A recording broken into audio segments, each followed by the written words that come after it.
Greetings, everybody, and welcome to our latest PRovoke Media Podcast.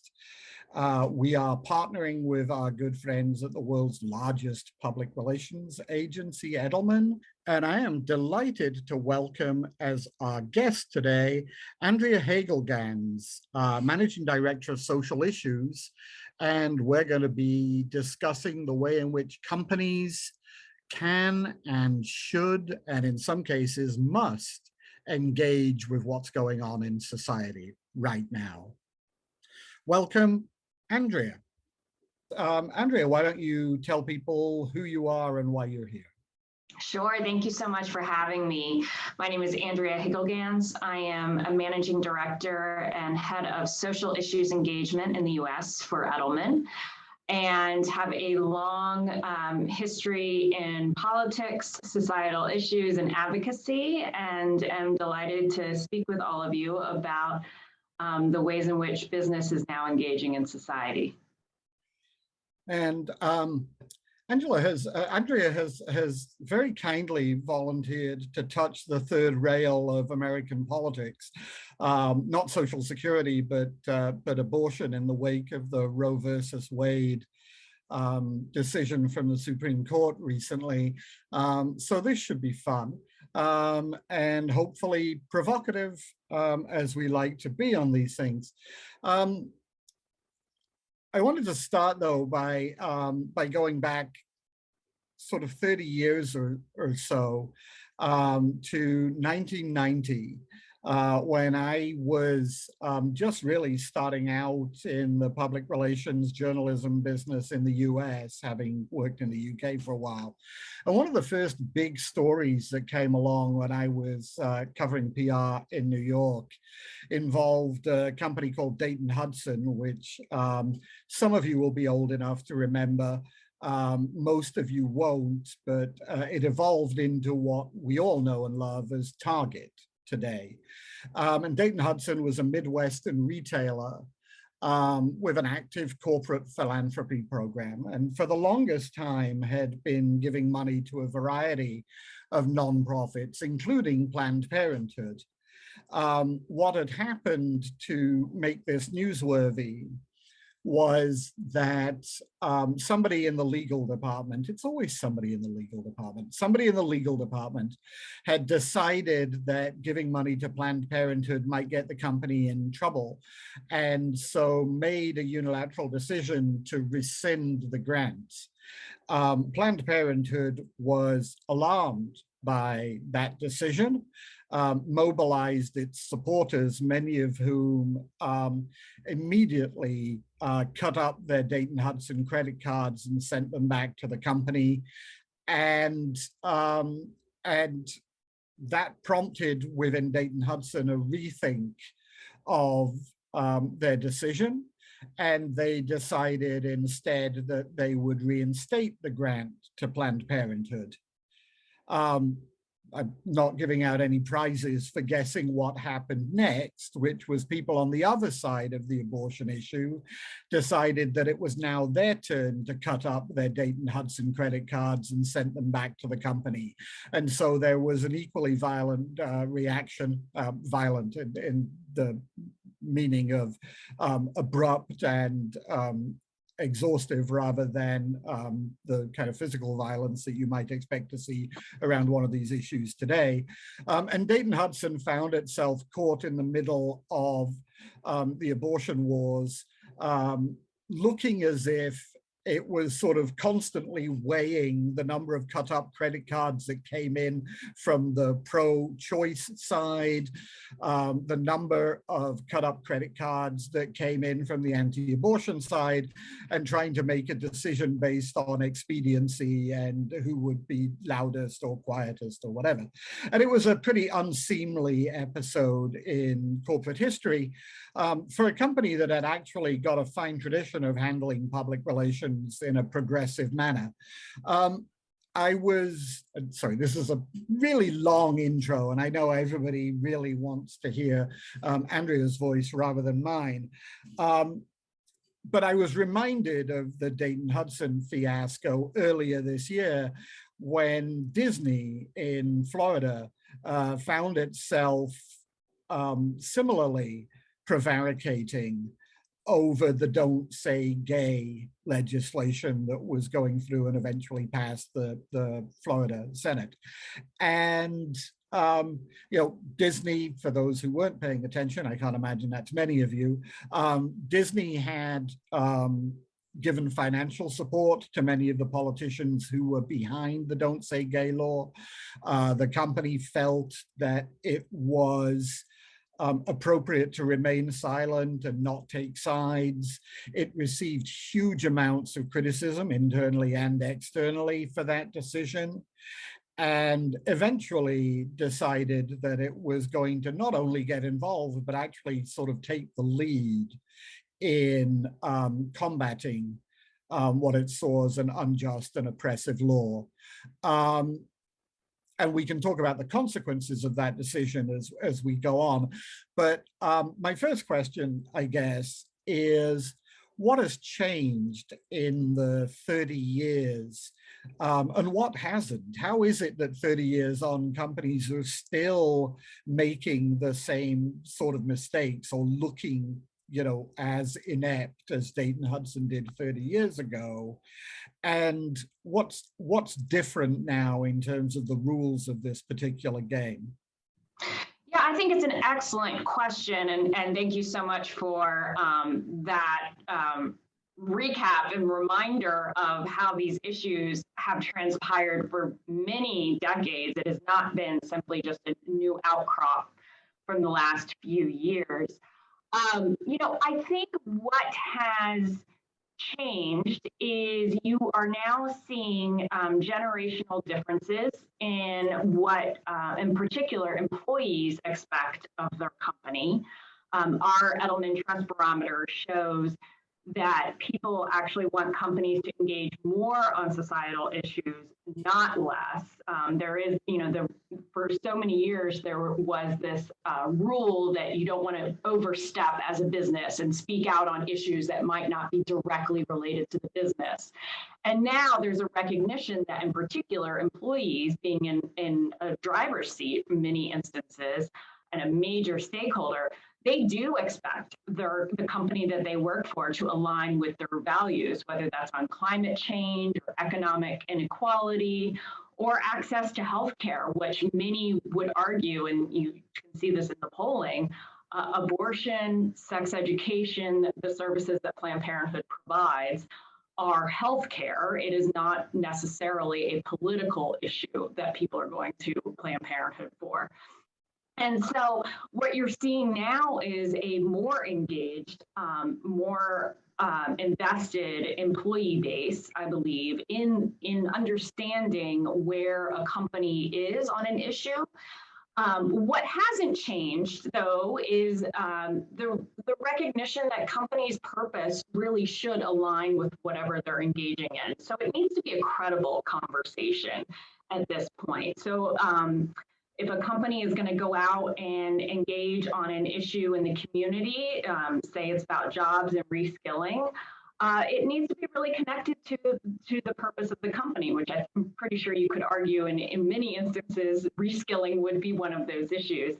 The Disney example is a great example because it identifies the challenges that companies have now is really understanding their purpose, understanding how these issues connect into it, that it's not just some broad, nice platitude on a piece of paper, but in fact, there are societal issues that need to connect into that purpose. And so that should help you figure out that framework. And then where your stakeholders are on the issue, and it's not simply just the boardroom, the CEO, and the Twitterverse that you need to think about. You need to think about your employees, your future employees as well, and the way in which you are standing by your values. We've all seen the surveys like the Trust Barometer that show that people have different expectations of organizations on social issues today. And I think that the needle has clearly moved a great deal. I wonder, though, whether we're in danger of interpreting those through our own lens of politics and social justice.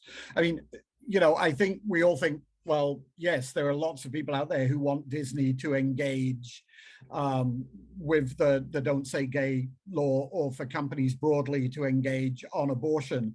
But presumably some number of those people who want companies to engage want them to engage in entirely the opposite way that I want them to engage.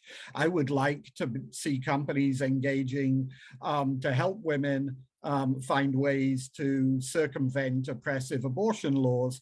But what proportion of those people, do we have any way of knowing what proportion of those people actually would like to see companies helping to oppress women?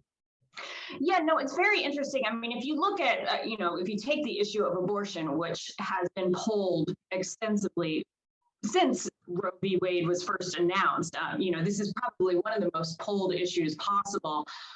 You see very consistent support for abortion law, even in instances where you may personally oppose abortion. There is support for law that allows it to be legalized in some instances, not necessarily all instances, but in some instances. So that's been pretty settled and continues to be, and you've seen that in more recent days as well since the Dobbs decision has come down. I think what companies need to think through, though, is the range of responses is not simply silence or full-scale engagement and a PR campaign. There's a wide range of engaging a topic that's really critically important to analyze. And we do this through the work of our social issues navigator, but certainly other companies have other frameworks. But for example, I led our U.S. task force in the lead up to the decision around Dobbs. And, where you found many companies engaging was through their own policy benefits. And so they weren't necessarily going out and making a huge statement or even in some instances articulating a position necessarily on abortion and their values and their beliefs. Instead, what they were saying was, if we have provided this as a healthcare benefit previously, we're going to continue to provide that healthcare benefit regardless of where you live.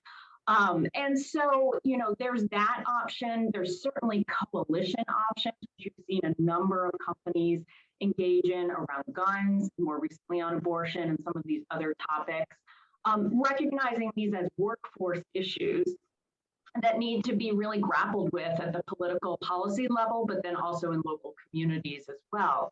And so I think where companies need to evolve their thinking in particular is understanding that your government relations team can't just be thinking about the tax implications and those types of policies. They need to really be thinking about these societal issues with your chief communications officer and that team as well, because these are reputational issues. And then thinking through that whole continuum of how you might want to engage a topic. There are some instances where maybe you are just monitoring the issue for a time and engaging your employees and your other stakeholders so that if the issue kicks up, you may need to shift gears and become more active on it, whether internally or externally.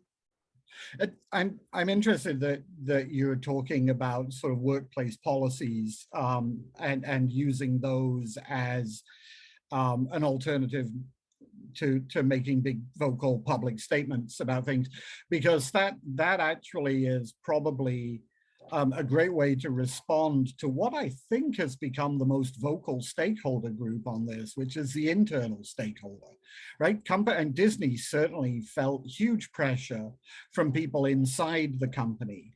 And we've seen similar things at Twitter and Facebook when it comes to sort of violent messaging and provoking racial hatred on those platforms. We've seen it elsewhere, that employees feel much more empowered today, it seems to me, than they did 10, 15, 20 years ago to speak out about their company's political and social policies.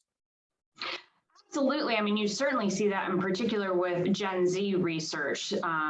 Research that Edelman just released, for example, shows that they are the very heavily driven as values driven buyers, but also as employees as well. And what was most interesting I found about our research was that they also have an influence on older generations. So millennials and even like notorious cynical Gen X, which I'm a part of, they, because of their passion and the way in which they are articulating their beliefs about what companies should and should not be doing and how they view the workplace, they are able to influence other generations in your workforce. So it's really, really important to understand that you now have different dynamics in your workforce, and you can't assume a monolith, one size fits all, a perspective that, you know, people come to work and they're just there to have a job and a paycheck and then they go home. People are bringing their full identities to work. They always have been. It's just now they're feeling more bold to articulate that. And so that's why it makes it even more critical for particularly CCOs and the communications shop to be paired up with the HR team, with other internal stakeholder leaders as well, to really gauge that dynamic. Because, you know, in the instance of Disney, and certainly Disney won't be the last company that engages in, you know, some of these challenges, knowing where your employee base may be, it may not change your decision on how you're going to engage or not engage an issue necessarily, but it certainly would be helpful to have that information and be armed so that you can plan a strategy around it. So that raises an interesting issue for me, because, and maybe this isn't quite the dichotomy that I'm going to present it as, but it seems to me that there are two approaches that one could reasonably take as an organization to this. The first is what you were just talking about, which is to know what your stakeholder expectations are and to basically follow those expectations. So if you reach a point where a critical mass of your stakeholders, whether that's employees, customers, communities, or shareholders, believe that you should be actively involved in an issue, that's an issue that you choose to involve with. In other words, stakeholders decide, you don't. Mm-hmm. The alternative to that would be to say, we are a values-driven company. These are the values that we believe in. One of those values is diversity. One of those values is equality. One of those values is freedom. Those values are clearly relevant to whatever the issue we're talking about is, whether it's abortion, whether it's Black Lives Matter, whether it's gay marriage, or teaching history in high school, or being allowed to use the word gay in a classroom context. I mean, all of those things have implications that are tied back to an organization's values. Are there sort of two different approaches to this, or should you be aiming for a world in which your values and your stakeholder values are so closely aligned that they predict each other? Yeah, I mean, I think it's a fascinating question. I think what employees crave most is clarity on your values. And they want to see that it's not just an external statement, it's not just a marketing ploy, but it actually is something that the organization is living and breathing. And so, for example, I've heard this with a number of clients where they will say that an employee says to them, you know, I just want to know where we stand on fossil fuels, so that then I can make a decision for myself about whether or not this is the company that I want to be working for. And I think that is what we haven't always seen necessarily. Companies do rather well. I think internal communications is, you know, an incredibly important field, and helping companies sort of think through a framework for consistency. So it's not these ad hoc approaches as well. So for example, we saw so many companies speak out on Russia invading Ukraine. causing the war. Companies made business decisions. They articulated those business decisions. Then they were doing humanitarian aid. These were all really important steps. And we saw it in our own trust data that, companies that took those steps, they gained more loyal employees. They gained, stronger reputations. But what was not often discussed was we would hear consistently that employees would say about a week later, so why did we speak out here and not in Syria and not in Afghanistan and other places? And that's where it's really, really important to recognize these issues are not going away. And it can feel like a constant firestorm, but you can sort of start to group some of these issues and recognize that you need to treat this as a business prerogative to understand what's happening in your backyard, in your state, what legislation is going through that may affect your stakeholders beyond just sort of typical business legislation, and map it out and have that framework for when and how you're going to engage. Yeah, the thing that is fascinating to me is, we keep coming back to Disney, and I don't want to pick on Disney, but Disney was an example of this. It was an organization, this is not the first time that big social issues have clashed with corporate values, or that big social issues have demanded corporate engagement. And yet this was a company that very much seemed to be making it up as it went along. It did, you alluded to the idea of a framework. It didn't appear to have a framework for making this decision other than the CEO's gut feeling about what should or shouldn't be done. And I'm wondering, have we made progress on this score? Do you have clients coming to you now saying, how do we develop this kind of framework? What does a decision tree look like for social issues? And how are you advising them to put that in place? What does it look like? How much does it vary from organization to organization, depending on risk tolerance, for example? Yes, and interestingly enough, I think the leaked decision actually accelerated so many of these conversations. In early May, the Politico published the leaked draft, which then ultimately— You're talking about the Supreme Court decision. Exactly, on abortion, yes. Yeah. Ultimately largely became the final draft as well. But companies, as a result, had about 6 to 8 weeks lead time in terms of really thinking through how they were going to think about this issue. And so we had started our task force actually last September when Texas passed its legislation banning abortion after 6 weeks. But we saw it increase exponentially. And, once companies were able to have a conversation about abortion, it actually, as you alluded to at the very beginning, for some it is the third rail. And so that sort of opened the door saying, oh, we probably have a whole host of issues we need to be having these conversations about. And so, as I mentioned, we use a social issues navigator tool. It's a new technology that we have developed. But really the idea is bringing together different stakeholders from within the company so that it's not just the board and the CEO sitting in a room having their own, lens. Everyone comes in with their own bias. It's just human nature, having their own emotions around a topic and then deciding.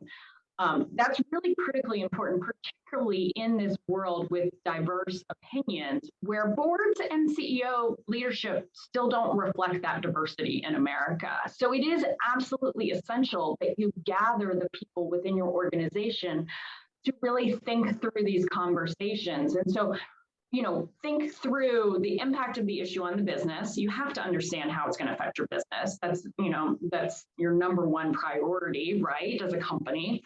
But also how this issue is going to align or conflict with your purpose and the role you play in society and what you have outlined to all of your stakeholders already. Knowing those expectations of your stakeholders, and then your track record. And this is really important, your credibility on a topic. We saw this around pay equity issues and Me Too and everything else. Saw a lot of big pronouncements around, women in the workplace. You see this every March. And then you go and you look at the pay internally at an organization, which employees know. They all have their own conversations internally. And that's where you lose a lot of credibility with your stakeholders. So you have to understand where you can credibly speak on a topic or what work you need to be doing to be able to speak on a topic. Certainly saw this after Black Lives Matter as well. It can't be a marketing stunt. You'll be called out on that.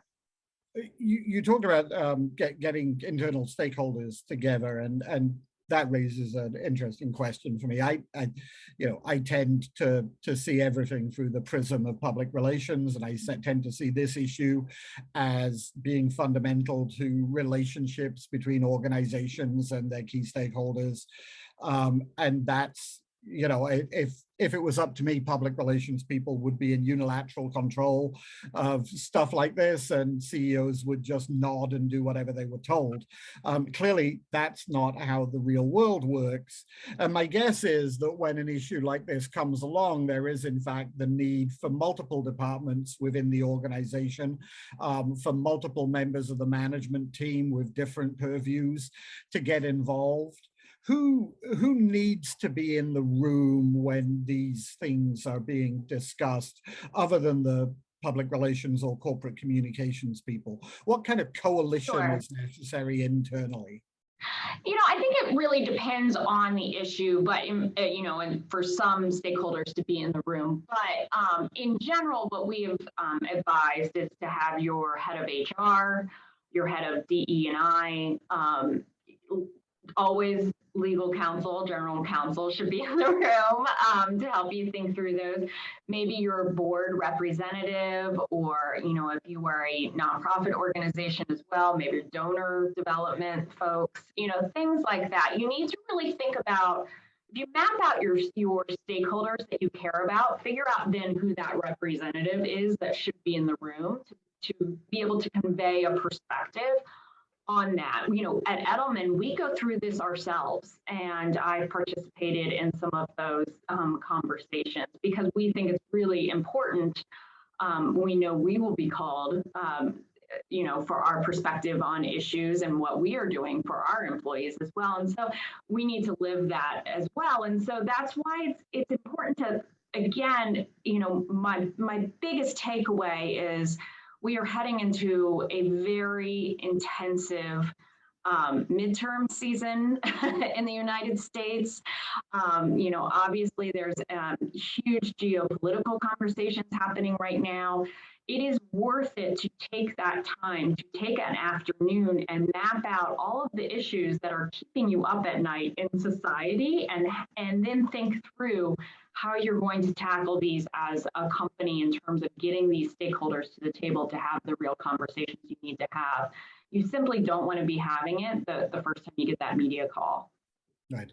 So that raises the question: what is next? What are the big issues that companies need to have on their radar right now, that they need to be using this process to think through? Obviously, there's been some speculation that gay marriage might be in the crosshairs of the Supreme Court.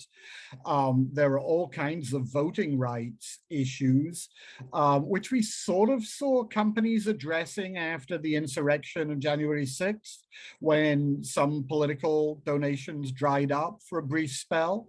I had a conversation the other day about whether Clarence Thomas could conceivably be the deciding vote on, if not overturning miscegenation laws, at least throwing them back to the states. I mean, which would be a bizarre situation, but it's, nothing seems to be off the table right now. What's on the table? What are the next issues that companies need to be ready for? Yes, I think it's a whole host of different issues, which doesn't make the job any easier, of course. I think, in your first bucket, so to speak, there are labor issues. You've certainly seen this around, unionization pay equity discussions, return to office. My belief is that that conversation is about a much bigger discussion about the role of work in our society. It's not necessarily because everybody wants to sit on their couch. It's really about what is expected of a worker in the workplace. And so that's sort of one category that I think most companies are now dealing with. And I see this whether you're a nonprofit to, Fortune 500. Certainly the social issues that you've talked about, there was a huge raft of anti-LGBTQ legislation in the states last year that will only continue because it is a political, it's sort of red meat for certain bases of society, and we're heading into midterm elections. So even whether or not it moves forward necessarily in some states, it's going to be thrown out there as a conversation, which means you need to know about it. On abortion, we're seeing now real questions around data privacy and surveillance. Law enforcement, certainly there's been a firestorm in the media over the last 24 hours around the 10-year-old rape victim who then traveled to Indiana for an abortion, and that has raised questions about traveling between states as well. So you're going to see, I think the Supreme Court had said they wanted this to go back to the states to help settle the issue, and I think we're seeing the polar opposite of settling an issue for sure. So you're going to see a lot around those topics. And then I would say the third category is this broader push on climate and ESG that you're seeing now, where companies had really sort of invested and adopted policies around climate action. Certainly the data shows that we absolutely need to be. It's existential at this point. But you are seeing a very, coordinated campaign to push back on that idea and to brand it as, woke and all of these, terms designed to minimize and I think call into question, whether these policies should be a business priority. And so you're going to see that debate happen both in the states with, lawmakers crafting legislation to try and, penalize companies, but also in certainly the editorial pages of major newspapers. Yeah. Do you think that there is, two questions, I guess. First of all, do you think that companies view this as a nuisance and a distraction and wish that it would all go away? Or are some of them beginning to embrace it as an opportunity? And secondly, if they do see it as a distraction and wish that it would go away, do you see any way of getting the toothpaste back into the tube, of reversing expectations, of saying, companies shouldn't be expected to be woke, and we're not going to be woke anymore, and we're just going to run our businesses and everything else is outside of our purview? Is that a realistic hope? I think there's been some data that shows that CEOs wish it could go back in the toothpaste. They feel like it is, I don't know necessarily if they feel it's a distraction, but it's certainly something that's pressing on them at a time when they're also dealing with supply chain issues and, the basic functioning of business. Well, it changes. We didn't get into this at all, but it changes what it means to be a CEO, right? Absolutely. It used to be that if you understood the balance sheet and, the processes and operations of your organization, you were pretty much a good CEO. Today's definition of a good CEO is much different and much broader. We want people to have empathy now. Yes. Good Lord, that was a huge hindrance to being a CEO 20 years ago. Sorry. Yeah, and it might reflect why we're in this position, candidly, because there was no empathy. And now you're seeing a workforce that is really rebelling against outdated notions around work, for example. I think CEOs can wish it away all they want, but to me, that's wasted energy, and they need to change their mindset. And just this is the reality moving forward. We live in a globalized society where information is shared, experiences are shared. As storytellers, we know that, the stories are driving conversations today. And so it's, those CEOs that have really internalized a company's purpose and the value system and understand it, I think spend a lot less energy, trying to figure out how to make a decision that's going to, please everyone, and instead can chart a course that, yes, will have some bumps in the road, but ultimately, over the long term, are not going to have the reputational hits that you might have if you sort of ping pong back and forth around an issue. Yeah, I mean, it just seems to me, and we'll wrap this up with this thought maybe. This is just part of what leadership is today, right? Both personally as a CEO and as an organization that wants to be perceived as a leader, as an organization that wants to be perceived as important and meaningful and relevant and resonant in the world. This is just now a new dimension of leadership, and you either embrace it or you fight against it. And to your point, fighting against it is futile and counterproductive at this point. Absolutely. I think, whereas before the assumption always was silence was the safest bet, I think you should now really recognize that there is as much risk in inaction as there is in action. And we have seen a number of companies who've been late in speaking out or have failed to speak out or understand and as you said, empathize on the issue. And that has really caused reputational damage that's really, can be quite challenging to overcome for years.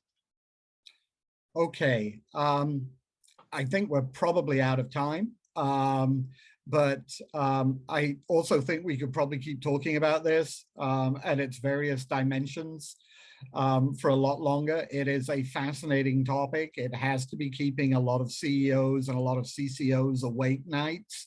And hopefully the discussion that we've had over the last 35, 40 minutes will give them some food for thought and some impetus to put that kind of framework we were talking about in place, because I think without it, companies look rudderless and aimless and unprincipled. And that's the worst, as you say, that today is the worst situation of all. So thank you so much. Really great discussion. Hopefully it'll start a bit more of a conversation around this topic. And hopefully we'll see companies handling the next crisis, whatever that turns out to be, better than they handled the last one. Thank you so much, Andrea. Thank you. It was a pleasure to be on. Okay.